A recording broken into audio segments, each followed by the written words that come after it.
এই জন্য এই বইয়ে এক জায়গায় বলছেন, মানে থিওরিটিক্যালি বলছেন যে ধরেন থিওরিটিক্যালি এমন হইতো যে সুন্নাহ 100% প্রিজার্ভ, কিন্তু কোরআন নাই। আবার কোরআন 100% প্রিজার্ভ, কিন্তু সুন্নাহ নাই।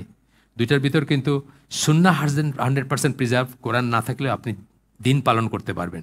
কারণ সুন্নায় আসবে আল্লাহ রসুল এই সূরা দিয়া নামাজ শুরু করতেন, প্রথম রাকাতে এই সূরা পড়ছেন, বা প্রথমে এই সূরা ফাতিহা, তারপর একটা সূরা মিলাইতেন। সব বর্ণনাগুলো আসবে না? সব বর্ণনা আসবে, আপনি কিন্তু দিনের সমস্ত খুঁটিনাটি পালন করতে পারবেন। কিন্তু শুধু কোরআন আছে, সুন্নাহ নাই, 100 বছর চলে গেল, আপনার বাবারা মরে গেছে, আপনি মরে গেছেন, আর কেউ জানবে না নামাজ কেমনে পড়তে হবে, ঠিক না? আপনারা জানেন আজকের যারা খ্রিস্টান আছে তারা কিন্তু তাদের দিন হারায় ফেলছে অলমোস্ট, তারা অলমোস্ট জানেই না তাদের দিন কি। মেইন রিজন হচ্ছে তাদের নবীর সুন্নাহ তারা প্রিজার্ভ করে নাই, বদারও করে নাই। এখন according to Luke, according to Matthew, according to Mark, according to John, কে কি বলছে ওইটাই পাবেন বাইবেলে, নবীর সুন্নাহ নাই। কিন্তু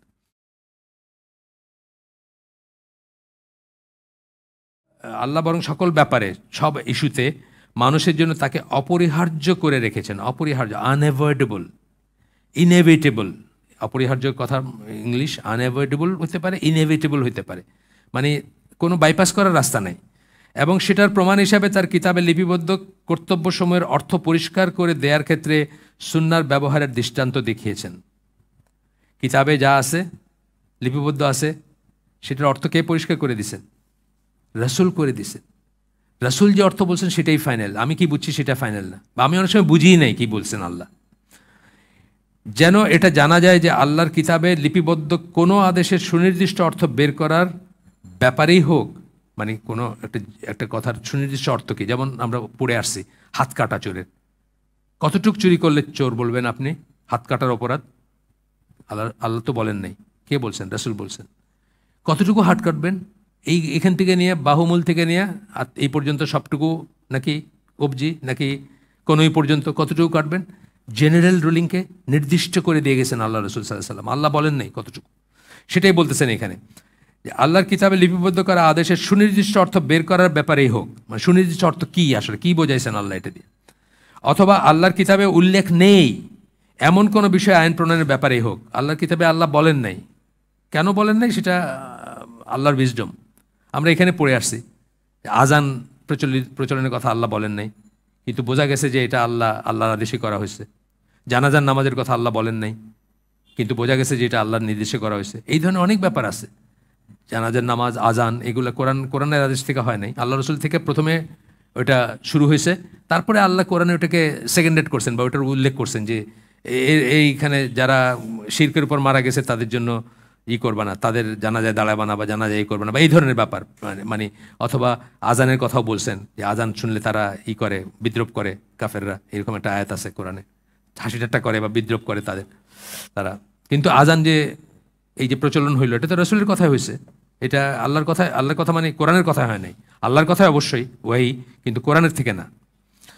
আল্লাহর কিতাবে উল্লেখ নেই এমন কোনো বিষয়ের আইন প্রণয়নের ব্যাপারই হোক, আবার ডোমেস্টিকেটেড গাধা খাওয়া হারাম, এটা আইন প্রণয়ন, এটা আল্লাহর কিতাবে আল্লাহ বলেন নাই, এটা আইন প্রণয়ন।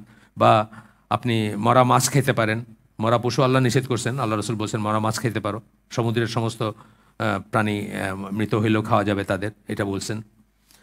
বা আপনার এই ধরনের আরও অনেক জিনিস বলতে পারতাম আমি।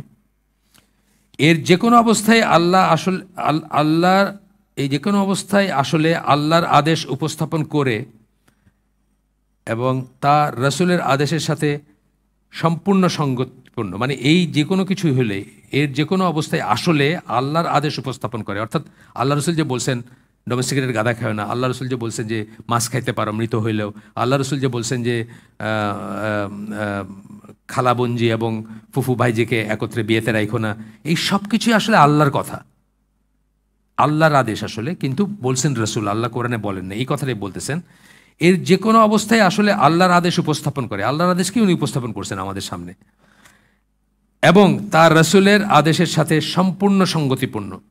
এই যেগুলো কথা পড়ে আসতাম আমরা, এগুলা মানে আল্লাহর কিতাবে লিপিবদ্ধ আদেশের সুনির্দিষ্ট অর্থ বের করার ব্যাপারই হোক, মানে যে কটা 3-4টা কেস পড়লাম আমরা, এই সবই আল্লাহর রসুল সাল্লাল্লাহু আদেশের সাথে সঙ্গতিপূর্ণ। দুটোই সকল অবস্থায় সমান, দুইটাই সকল অবস্থায় সমান। এই বইয়ের প্রপোজিশন কিন্তু এটা, বাধ্যবাধকতা সম্পন্ন। আমরা কিন্তু এটা এই বই শুরুর দিন বলছিলাম যে আহলুস সুন্নাল জামা যাদেরকে আমরা বলি, যেটা আমরা হইতে চাই, এখানে আমরা যারা সবাই যেটা হইতে চাই, আহলুস সুন্নাল জামার ডেফিনেশন কি মনে আছে নাকি? কার কার মনে আছে একটু শুনি তো, হাত তোলেন জাস্ট খালি। আহলুস সুন্নাল জামা কারে বলে? এতক্ষণ ধরে মুখে ফেনা উঠায় ফেললাম আহলুস সুন্নাল জামা বলতে বলতে। বা আহলুল হাদিস কারে বলে, কাকে বলে বলো?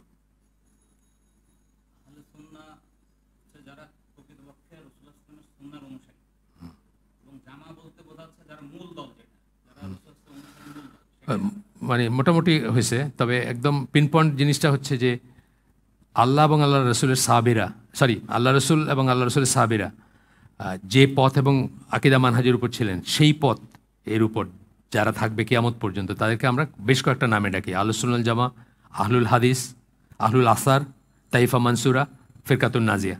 এই সব কটা কথার একটা মানে যে আল্লাহ রসুল এবং তার সাহাবীরা যে পথের উপর ছিলেন, সেই পথের উপর কিয়ামত পর্যন্ত যারা থাকবেন তারা। এই কথা বারবার আসতেছে, এই জন্য আমি জিজ্ঞেস করে নিলাম একবার যে আমাদের যেন কোনো না হয়। তো সেখানে আমরা কি পড়ছি শুরুতেই, কিন্তু এই বই যেদিন শুরু করি সেদিন কি বলছি যে লেজিসলেশন যেটাকে বলে, আইন প্রণয়নের ব্যাপারে, কোনটা হালাল কোনটা হারাম, কোনটা জায়েজ কোনটা না জায়েজ, এই ব্যাপারে কোরআন এবং সুন্নাহ একই হরিজন্টাল অ্যাক্সিসে থাকে, একই সমান মর্যাদার। একটার এগেনস্টে আরটাকে দাঁড় করানো যাবে না। কিন্তু সোয়াবের ব্যাপারে, আপনার ইবাদত হিসাবে বা মর্যাদার ব্যাপারে, মিরাকল হিসাবে, মিরাকল মানে অলৌকিক বা এইসব, এইখানে কোরআন এবং সুন্নাহ ভার্টিক্যাল অ্যাক্সিসে, আগে কোরআন পরে সুন্নাহ। কিন্তু লেজিসলেশনের ব্যাপারে সেম। এই জন্য কোরআনে যেটা আছে সেটা যেরকম ফরজ, রসুল যেটাকে আদেশ করছেন সেটা সেরকম ফরজ। কোরআনে যেটা নিষেধ করছে সেটা যেরকম হারাম, রসুল যেটাকে নিষেধ করছেন সেটা সেরকম হারাম। লেজিসলেশনের ব্যাপারে এইটাই আমরা কিন্তু এই বইটার প্রপোজিশনটা হচ্ছে এটা, যে দলিল হিসাবে সুন্নাহর গ্রহণযোগ্যতা, তাই না? সুন্নাহর কর্তৃত্ব, মর্যাদা, এই যে মর্যাদাটা সুন্নাহ। কিন্তু ইবাদতের জিনিস হিসাবে আমরা বলি না যে হাদিস পড়লে হাদিসের প্রত্যেকটা হরফের জন্য আপনি সওয়াব পাবেন, এটা কিন্তু আমরা কখনো বলি না। হ্যাঁ, জ্ঞান অর্জনের থাকবে আপনার, কোরআনের বেলায় বলি। বা হাদিস নিয়ে তো আমরা তাহকিক করি, কোরআন নিয়ে কি করি নাকি যে এইটা কি সহি নাকি, ওটা কি সহি নাকি, আমরা কি করি? কোরআন ওয়ান্স আমাদের কাছে আসে, আমরা কি একটা শব্দ নিয়ে কোনো তাহকিক করি নাকি যে এই শব্দটা কি এটা হইতো না ওইটা হয়তো? বরং যারা করছে তারা ধ্বংস হয়ে গেছে, তাদেরকে মানে কেউ অ্যাকনোলেজ করে নাই। একটা হারাকাত চেঞ্জ করতে চাইছিল মুতাজিলারা, সেটা পর্যন্ত সমস্ত আলেমরা মানে একসাথে রিজেক্ট করছেন, বড় বড় আলেমরা। তারা চাইছিল শুধু একটা হরকত চেঞ্জ করা, আল্লাহকে আল্লাহ লিখতে চাইছিল। তাদের মাথায় একটা জিনিস ধরে না, সেই জন্য তারা এটা চেঞ্জ করতে চাইছিল। তো কিন্তু হাদিসের বেলাতে এটা বৈধ, আপনি তাহকিক করবেন এই হাদিসটা সহি কিনা, এই হাদিসটার সূত্রটা, এই চেইনটা কেমন, মতন কেমন, এটার ইসনাদ কেমন, সনদ কেমন, আপনি সবই করতে পারেন। তো মর্যাদার ব্যাপারে আলাদা, কিন্তু লেজিসলেশনের ব্যাপারে তারা সমান। এটা আমরা কিন্তু প্রথম দিন শুরু করতে বলছিলাম এখানে। আচ্ছা, এবার আমরা উপসংহার, এই ভূমিকাসমূহ সম্বন্ধে যা পড়লাম সেটার একটা সামারি করব। বেশ কয়েকদিন ধরে পড়ছি তো আমরা, আপনার কিছুটা ভুলে যেতে পারেন, কিছুটা চলে। যে পূর্ববর্তী অধ্যায় নবীর সুন্নাহর কর্তৃত্ব গুরুত্ব সুনির্দিষ্টভাবে প্রতিষ্ঠিত করে, আগে আমরা পড়ে আসি, এই অধ্যায় না, এই অধ্যায় কিন্তু ভূমিকাগুলা। কোরআনের এমন আয়াত ও হাদিস উপস্থাপন করা হয়েছে, আমরা অনেক আয়াত এবং অনেক হাদিস কিন্তু আমরা উপস্থাপন করছি এখানে। মানে আল্লাহ ওই যে সূরা নিসার 59 নম্বর আয়াতটা থেকে শুরু করে, যেখানে বলছেন আতিউল্লাহ আতিউর রাসূলুল্লাহ, এরকম অনেক আয়াত পড়ে আসছি আমরা, হাদিসের অনেক লিটারেচার পড়ে আসছি, সেগুলো আমরা এস্টাবলিশ করছি। কিন্তু এখানে আমরা রোল নিয়ে কথা বলতেছিলাম, ভূমিকা নিয়ে কথা বলতেছিলাম, সেগুলো এস্টাবলিশ করে আসছি আমরা আগে, এখন রোল নিয়ে কথা বলতেছিলাম। ইসলামের জন্য সুন্নাহ একটা অপরিহার্য বিষয় এবং তা ইসলামী আইনের একটা উৎস। সত্যি বলতে কি সুন্নাহ ছাড়া কোনো প্রকৃত ইসলাম নেই, এটা হচ্ছে কনক্লুশনে বলতেছেন। সুন্নাহ ছাড়া কোনো ইসলাম নেই, নো সুন্নাহ নো ইসলাম। আপনি সালাত, আপনি হজ, জাকাত, জিহাদ, যে কোনো কিছু, আমাদের ভিতর এত মারামারি কাটাকাটির হচ্ছে যে আমরা কখনো রুটে ফিরে গিয়ে দেখি না যে কোনটা ঠিক কোনটা ঠিক না। ইভেন আমাদের দেশেও ধরেন, এই যে আমাদের দেশে কত রকম ওরে, কালকে দেখলাম কে জানি কার মুখে প্রস্রাব করতে চাইছেন, দেখলাম কোনো আলেমের মুখে। আচ্ছা, যাই হোক, আমি খেয়াল করি নাই, ডিটেলস আমি জানি না। এই সব শেষ হয়ে যেত যদি সবাই একদম এক জায়গায় বসে বলতেন যে আসেন আমরা এই খুলি, আমরা হাদিস খুলে বসি, এই রাসূল কি বলছেন, সব কিছু আমরা ওইখানে বিচার আল্লাহ এবং আল্লাহ রাসূলের কাছে নিয়ে যেতে বলছেন না? তোমরা যদি কোনো বিষয়ে, ওই সূরা নিসার 59 নম্বর আয়াত, তোমরা যদি কোনো বিষয়ে যদি তোমরা মতবিরোধ থাকে তাহলে আল্লাহ এবং আল্লাহ রসুলের কাছে নিয়ে যাও। আসেন কোরআন এবং হাদিসটা খুলে বসি। এবং হ্যাঁ, এখানে আবার একটা ব্যাপার আছে যেটা আকরামুজ্জামান বিন আব্দুল সালাম বলেন যে হাদিস তো সহি, কিন্তু এটার হচ্ছে জাল, মানে ব্যাখ্যা হচ্ছে জাল। সে ব্যাখ্যাটাও আমরা নিব ওনাদের কাছ থেকে, যারা আমাদের ছিলেন, সালাফ ছিলেন, তাদের ব্যাখ্যা। তারা কি বুঝছেন, তাহলে তো লেটা চুকে যেত না। সেটা করবেন না। সেটা করলে কিন্তু সব কিছু খুব ইজি হয়ে যেত। এইটাই বলতেছেন যে সত্যি বলতে কি সুন্নাহ ছাড়া কোনো প্রকৃত ইসলামই নাই।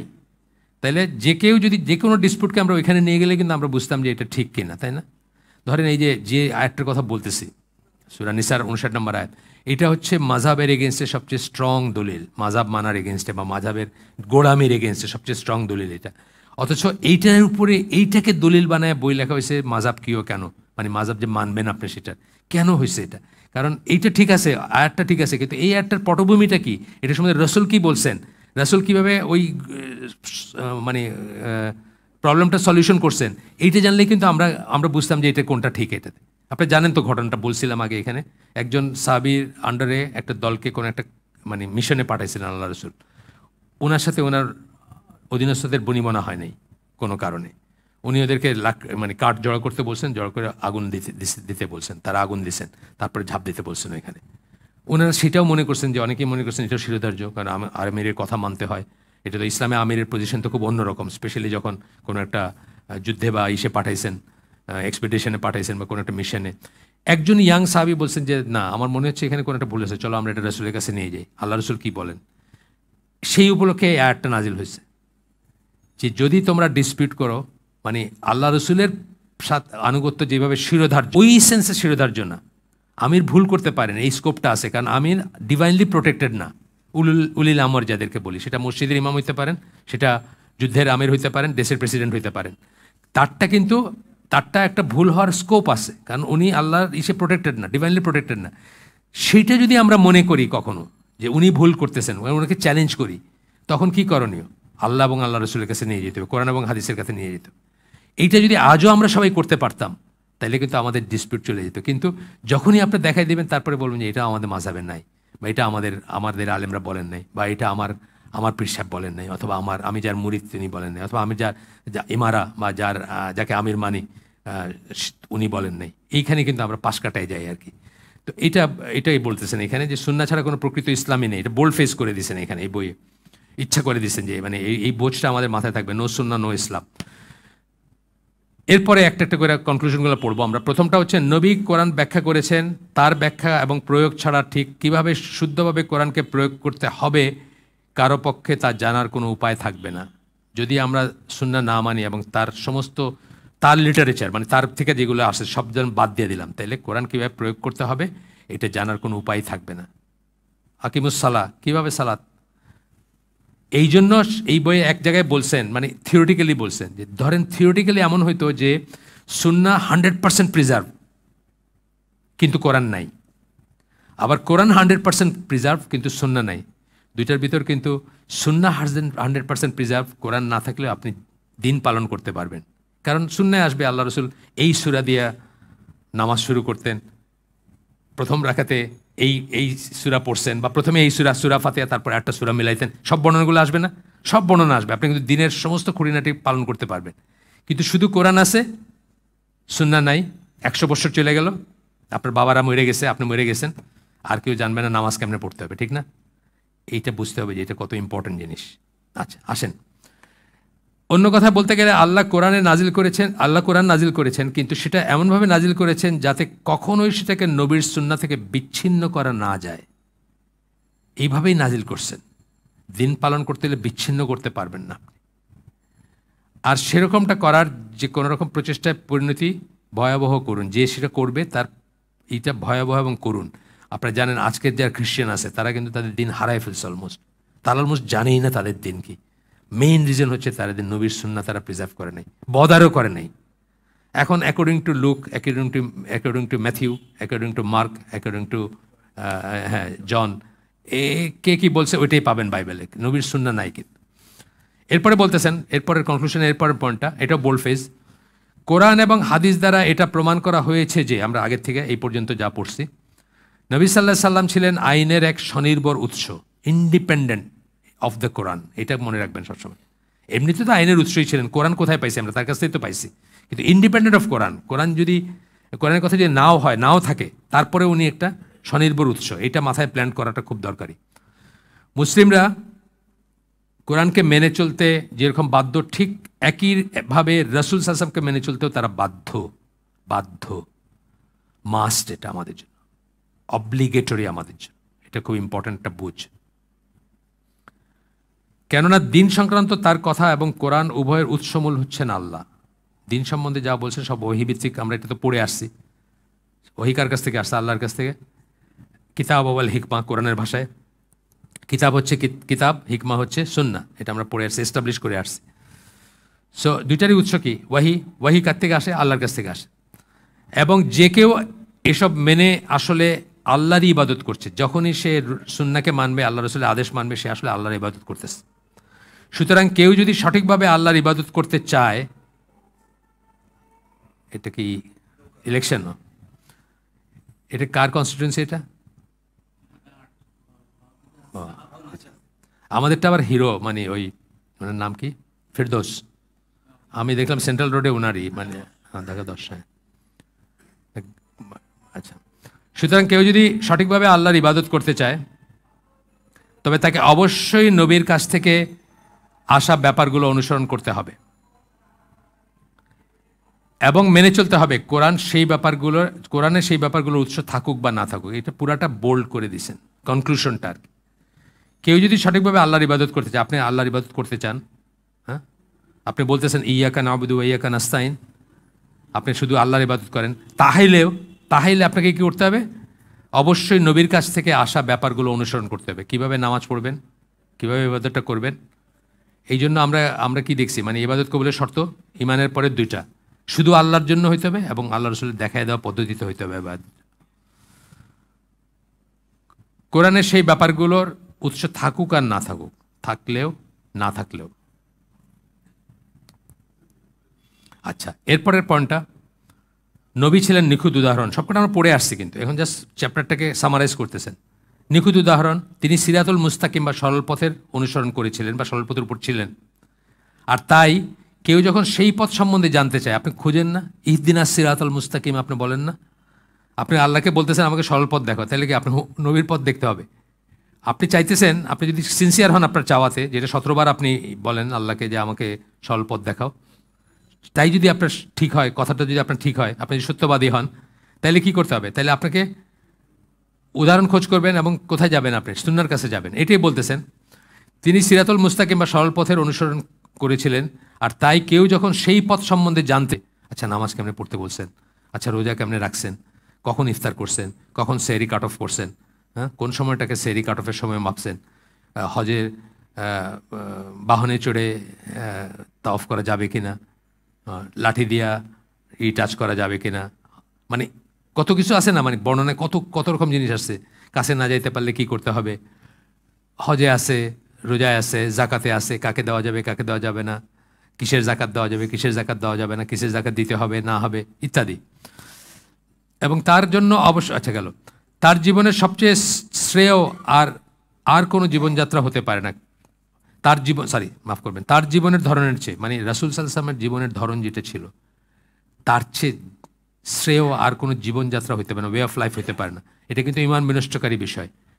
আমরা ইমান বিনষ্টকারী বিষয় 12টার ভিতরে 4 নম্বর পয়েন্টটা হচ্ছে যে আল্লাহ রসুল যা নিয়ে আসছিলেন, যে জীবন ব্যবস্থা নিয়ে আসছিলেন, কেউ যদি মনে করে যে ওর চেয়ে বেটার কোনো জীবন ব্যবস্থা আছে, সেটা কমিউনিজম, ক্যাপিটালিজম, ডেমোক্রেসি অথবা যা কিছু হইতে পারে, কেউ যদি মনে করছে বেটার অথবা ওটাকে রিপ্লেস করতে পারে, একটা হচ্ছে বেটার, একটা হচ্ছে এইটা সরায় নিয়ে এইটার জায়গায় ওইটা দিতে পারেন, এটা মনে করলে তার ইমান নষ্ট হয়ে যাবে।